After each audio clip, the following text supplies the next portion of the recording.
ఆ, మన కవిత గారు చెప్పారు. కవిత గారు చెప్పే అనేక అంశాలు మనం పరిశీలిస్తే బీఆర్ఎస్ పార్టీ కేసీఆర్ గారిని, కేటీఆర్ గారిని వీళ్ళని ప్రొటెక్ట్ చేసే ప్రయత్నం చేస్తారు.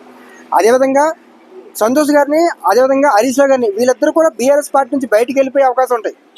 బీఆర్ఎస్ పార్టీలో కవిత గారు ఇప్పుడు సస్పెండ్ అవ్వడం కాదు, హరీష్ రావు గారు, సంతోష్ గారు బయటికి వెళ్ళిపోయే అవకాశం ఉంటుంది. అప్పుడు కేసీఆర్ గారు, కేటీఆర్ గారు, కవిత గారు ప్రెస్ మీట్ లో మొత్తంగా హరీష్ రావు గారిని టార్గెట్ చేసే విధంగా కూడా వ్యాఖ్యలు చేయడం జరిగింది.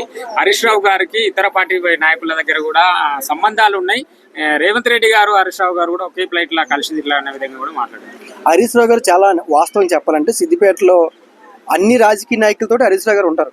కానీ ఇప్పుడు ఈ కాళేశ్వరం విచారణ జరుగుతున్న సమయంలో ఒకవేళ ఆ కేటీఆర్ గారు, కేసీఆర్ గారు ఒకవేళ లీగల్ గా ఫైట్ చేసిన పరిస్థితులు ఏర్పడితే సంతోష్ గారు, అదేవిధంగా హరీష్ రావు గారు బీఆర్ఎస్ పార్టీని వాళ్ళ గ్రిప్ లో తీసుకునే అవకాశం ఉంటుంది అనేది కవిత గారి యొక్క టెన్షను. అదే టెన్షన్ కేటీఆర్ లో ఉంది, అదే టెన్షన్ కేసీఆర్ గారిలో కూడా ఉంది. కాబట్టి ఈ అంశాల ఆధారంగానే ఈమె వాళ్ళిద్దరి మీద ఎలిగేషన్ చేస్తున్నారు.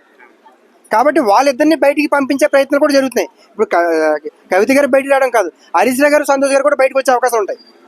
అది కవిత మరో షర్మిల కాబోతుందని అంటున్నారు. సొంత పార్టీ పెట్టే అవకాశం ఏమైనా ఉందంటారా? సొంత పార్టీ పెట్టే అవకాశం ఉంటాయి. ఎందుకంటే ఇప్పుడు ఆల్రెడీ బీజేపీ పార్టీ ఉంది, అదేవిధంగా జాతీయ పార్టీ, కాంగ్రెస్ పార్టీ జాతీయ పార్టీ, బీఆర్ఎస్ పార్టీ జాతీయ పార్టీ, అంటే తెలంగాణలో ఒక ప్రాంతీయ పార్టీ అనేది లేదు. కాబట్టి ఖచ్చితంగా కవిత గారు పార్టీ పెట్టే అవకాశం ఉంటుంది.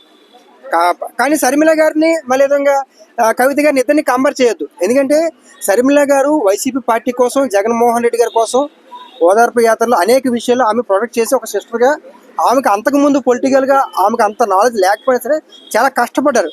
కానీ ఆమెకి గెలిచిన తర్వాత, అంటే వైసీపీ పార్టీ అధికారంలోకి వచ్చిన తర్వాత ఆమెకి ఏ రకమైన పదవులు ఇవ్వలేదు. కానీ కవిత గారు అన్ని రకాల పదవులు బీఆర్ఎస్ పార్టీలో అనుభవించారు. కాబట్టి షర్మిల గారిని, కవిత గారిని కంపేర్ చేయడానికి లేదు. స్థానిక ఎన్నికల ముందు ఇలా జరగడం అనేది బీఆర్ఎస్ కార్యకర్తలను నిరుత్సాహపరిచినట్టు అవుతుందా? ఖచ్చితంగా నిరుత్సాహం ఉంటుంది, బీఆర్ఎస్ పార్టీకి నష్టం కూడా ఉంటుంది. కానీ ఇది ప్రత్యామ్నాయం ఇంకో మార్గం లేదు. బీఆర్ఎస్ పార్టీ చాలా, అంటే పొలిటికల్గా చాలా నష్టంలోకి వెళ్ళిపోయింది. కాబట్టి వేరే ఆప్షన్ అనేది లేదు బీఆర్ఎస్ పార్టీకి.